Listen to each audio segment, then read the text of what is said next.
कुछ लोग इतने समझदार बनने की कोशिश करते हैं कि वो शायद ये समझ नहीं पाते हैं कि वो जिस कानून को गुमराह करने की कोशिश कर रहे हैं वो शायद वो बहुत बड़ी भूल कर रहे हैं, वो चूक कर रहे हैं। लेकिन कभी ना कभी जो इंसान अपने शरीर की भूख को मिटाने के लिए कुछ गलत काम कर जाते हैं और किसी न किसी का कत्ल हो जाता है। शुरुआत प्यार से होती है और शायद कत्ल पर एंड होता है या फिर सलाखों के पीछे पूरी ज़िंदगी तबाह हो जाती है। आज की कहानी में भी सेम कुछ ऐसा ही होता है कि एक लड़का जो अपनी ही माँ के साथ इंटीमेट होता है और उसके नाजायज़ संबंध होते हैं, जबकि पिता को ये पता भी नहीं होता है कि वो अपनी माँ के साथ क्या करता है।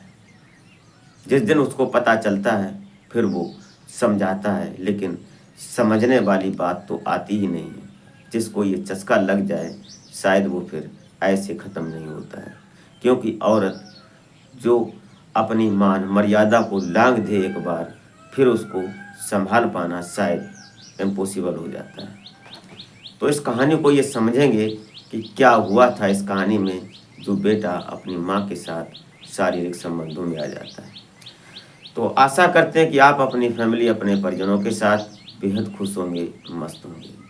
तो वीडियो में आगे बढ़ने से पहले आपसे बस वही एक छोटी सी रिक्वेस्ट कि अगर आप हमें पहली बार देख रहे हैं तो प्लीज़ हमारे चैनल को सब्सक्राइब ज़रूर कर लें और वीडियो अच्छी लगे तो एक लाइक ज़रूर कर दिया करें और आप अपनी राय कमेंट में ज़रूर लिख दें ताकि हम ये समझ सकें कि आप हमारी वीडियो कहाँ से और किस शहर से देख रहे हैं, और अपना नाम शुभ नाम ज़रूर लिख दिया करें। तो नमस्कार, आदाब, सत श्री अकाल। मैं अजय कोहली। आज की जो सच्ची घटना मैं आपको सुनाने जा रहा हूँ, घटना उत्तर प्रदेश, और उत्तर प्रदेश का एक जिला पड़ता है इटावा, और इटावा का ही एक थाना क्षेत्र पड़ता है ऊसराहार। ऊसराहार थाना क्षेत्र के अंतर्गत एक गांव में एक परिवार, संपन्न परिवार था। इस परिवार के मुखिया होते हैं मनोज जाटव। अब मनोज जाटव जो थे ये बिजनेस किया करते थे और ख़ासकर बाहर ही रहा करते थे। इनके परिवार की बात करें तो मनोज जाटव की पत्नी और उनकी पत्नी के अलावा इनकी 2 बेटियां होती हैं। एक दिन ऐसा आ जाता है कि मनोज जाटव दिल्ली से जब घर आते हैं तो उनको ये पता चलता है कि उनका बेटा जो उनकी पत्नी है उसके साथ नाजायज रिश्तों में है।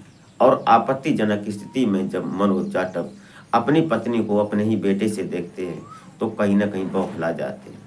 दरअसल अब आप ये सोच रहे होंगे कि जब उनके परिवार में 4 ही लोग थे तो ये बेटा कहाँ से आया। अब इस बेटे की भी बात कर लेते हैं। पड़ोस का ही रहने वाला जो कि मनोज का भतीजा रिश्ते में लगता था पारिवारिक, और इस मनोज के जो भतीजा था राहुल, इस राहुल की उम्र की बात करें तो 23 साल का था। ये कपड़े का काम करता था। उसके बाद जो ये राहुल था, राहुल के माता पिता थे नहीं, वो इस दुनिया से जा चुके थे। अब उसके घर में खाने बनाने की और जो उसकी स्थिति थी वो वैसे तो अच्छी थी, आर्थिक स्थिति सही थी, लेकिन घर में सदस्यों की बात की जाए तो कहीं ना कहीं बदहाल थी। इसलिए जब ये मनोज बाहर जाता है बिजनेस के सिलसिले में, काम के सिलसिले में, तो 1 महीना गुजर जाता है, कभी 15 दिन गुजर जाते हैं, कभी 8 दिन गुजर जाते हैं और फिर वापस आता है। इसी बीच, इसी दरमियान इनकी पत्नी जो होती है उसका प्रेम संबंध चल जाता है उस राहुल नाम के लड़के से। राहुल नाम का लड़का सुंदर था और ये जो इसकी पत्नी होती है इसकी उम्र 35-36 साल के आसपास रही थी और इस राहुल की उम्र अभी 23 साल थी। अब ये दोनों आपस में मिलने लगते हैं और मिलने के बाद दोनों एक दूसरे के शरीर की भूख को मिटाने लगते हैं। लेकिन इस बीच दोनों की जब रिश्ते को समझ जाते हैं और कुछ लोगों में ये बात चर्चा हो जाती है कि ऐसा तो नहीं कि राहुल का मनोज की घरवाली के साथ कुछ गलत है, लेकिन सभी लोग कहते हैं कि अरे ऐसा नहीं, क्यों गांव क्षेत्र में रिश्ते को बड़ी मर्यादा की नज़र से देखा जाता है, इसलिए कोई इस पर शक नहीं कर रहा था।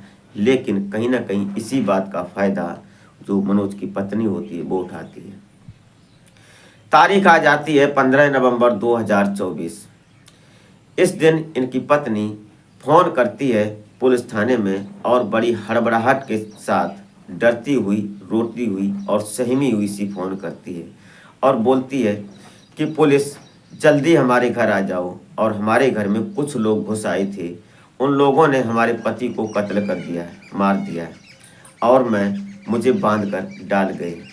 क्या हुआ है मुझे अभी पता नहीं, मेरी हालत बहुत ख़राब है। इतना सुनते ही जो उसरार थाने की पुलिस होती है वो तुरंत आनन फानन में उस पते पर पहुंच जाती है, और जब उस गांव में जाते हैं, जाने के बाद सीधा उसके घर पहुंचते हैं तो घर देखते हैं तो जो गेट था वो गेट एकदम खुला हुआ था। पुलिस सीधा अंदर जाती है और अंदर का नज़ारा जब देखते हैं तो जो महिला थी उसके हाथ पांव बंधे हुए थे, लेकिन उसके पास में फ़ोन पड़ा था। अब जब फ़ोन को पुलिस उठाती है और उससे पूछताछ कर पूछने लगते हैं कि इसी से फ़ोन किया था, तभी एक महिला पुलिस होती है, उसके हाथ पांव खोलने लगते हैं, और हाथ पांव खोलने के बाद जब उस महिला से पूछा जाता है तो बताती है कि हमने इसी फ़ोन से फ़ोन किया था। पुलिस कहीं ना कहीं शक करने लगती है अभी से इस महिला पर कि जो महिला बंधी पड़ी है और उसके पास फ़ोन कहाँ से आया, जो व्यक्ति इसके पति को मारने आया था।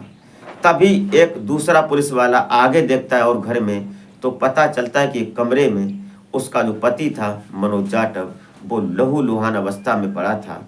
उसके शरीर की जो गर्मी थी वो ठंडी हो चुकी थी, उसके नाक से हवा नहीं आ रही थी, वो इस दुनिया को शायद छोड़कर जा चुका था। यह स्थिति देखकर पुलिस तुरंत उस महिला को उठाती है और उठाने के बाद उससे पूछताछ करती है तो वो बयान में बताती है कि हमारे पति की एक 2-4 दिन पहले, कुछ समय पहले किसी से नोक-झोंक हो गई थी, तो मुझे शक है कि शायद उन्हीं लोगों ने हमारे पति को मार दिया है। पुलिस सुनती है, उसके बयान लिखती है, और लिखने के बाद जो मनोज होता है, मनोज को टहला डुला कर देखा जाता है तो वो उस दुनिया से जा चुका था। उसकी डेड बॉडी को पुलिस अपनी कस्टडी में लेती है और लेने के बाद उसको पोस्टमार्टम के लिए भेज दिया जाता है। फिर यहाँ से इन्वेस्टिगेशन शुरू होती है। अभी रिपोर्ट आनी बाकी थी, उसके पीएम रिपोर्ट, उसके बाद उस महिला के बयान हो ही चुके थे, लेकिन पुलिस अपनी तफ्तीश में लग जाती है और फिर उस घर में जाती है तो घर वास्तव में आलीशान था। घर में कोई गेट या खिड़की ऐसी नहीं थी कि जहाँ से कोई बाहरी आदमी आ सके, लेकिन उस घर में सीसीटीवी कैमरे भी लगे हुए थे। अब पुलिस उन सीसीटीवी कैमरों को खंगालने की कोशिश करने लगती है। तभी पुलिस को पता चलता है कि जो सीसीटीवी कैमरे में डीपीआर लगा होता है वो गायब है।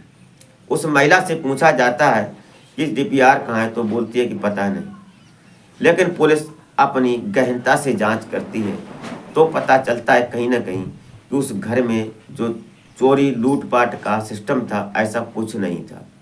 सिर्फ इसे यही बात थी कि मनोज जाटव की डेड बॉडी मिलती है और उसकी पत्नी जो थी उसके शरीर को बांध दिया गया था। पुलिस इन्वेस्टिगेशन करती रहती है, उधर जो उसकी पीएम रिपोर्ट होती है वो आ जाती है, लेकिन उसके बाद पुलिस सीधा जाती है एक दिन और जाकर उसकी पत्नी को पकड़ कर लाती है थाने में और उससे सीधा ये पूछती है कि ये बताओ तुमने अपने पति का कत्ल कैसे किया, क्यों किया। इतना सुनते ही कहीं ना कहीं उसकी पत्नी के हाथ पैर फूल जाते हैं। वो तुरंत जवाब देने लगती है कि आपको जो हमारे पति के कातिल हैं वो नहीं मिले, तो इसलिए आपने हमारे ऊपर ही आरोप लगा दिया और आपने हमें ही फंसा दिया, फंसाने की कोशिश करने लगे। लेकिन ये कानून है, ये पुलिस है, ये कुछ भी बुलवा सकती है, कबुलवा सकती है।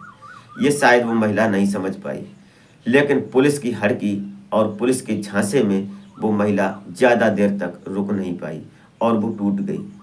फिर उसने सारी कहानी बता दी कि जो उसका बेटा है, जो अभी 5 महीने पहले ही उसने राहुल जाटव को गोद लिया था और उससे पहले उसके अवैध संबंध थे, इस बात की जानकारी उसके पति को कानो कान नहीं थी। जब गोद ले लिया उसके बाद जब मनोज जाटव अभी 2 दिन पहले ही दिल्ली से आया था और जब वो अचानक अपनी पत्नी को अपने बेटे के साथ ही इंटीमेट होते हुए देख लेता है, उसके बिस्तर पर देख लेता है, तो कहीं ना कहीं मनोज का सर चकरा जाता है और मनोज अपनी पत्नी को बहुत समझाता है, उसको डांट फटकार भी लगाता है, लेकिन वो मानने वाली कहाँ थी। ये महिला थी। इसने एक बार मर्यादा लांघ दी तो शायद इसको घेरे में लाना बहुत मुश्किल सी बात थी। इसने माना नहीं और राहुल से मिलकर कहीं ना कहीं इसकी पत्नी ने एक प्लान रच डाला। जब मनोज आया, उसने उसके ऊपर कंबल डाला और कंबल डालने के बाद दोनों ने उसको जो कपड़े धोने वाली थपकी होती है उससे इतना पीटा कि उसकी जान ही निकल गई।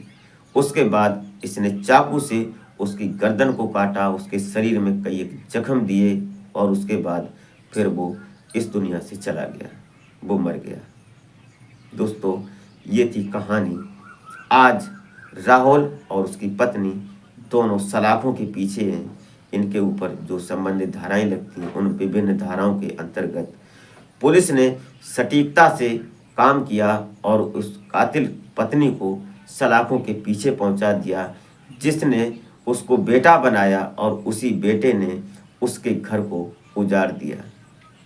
दोस्तों, आप इस कहानी को सुनने के बाद क्या सोचते हैं, अपनी राय कमेंट में ज़रूर दें और इस कहानी को सुनने के बाद आपने क्या सोचा, क्या समझा, ज़रूर लिखें।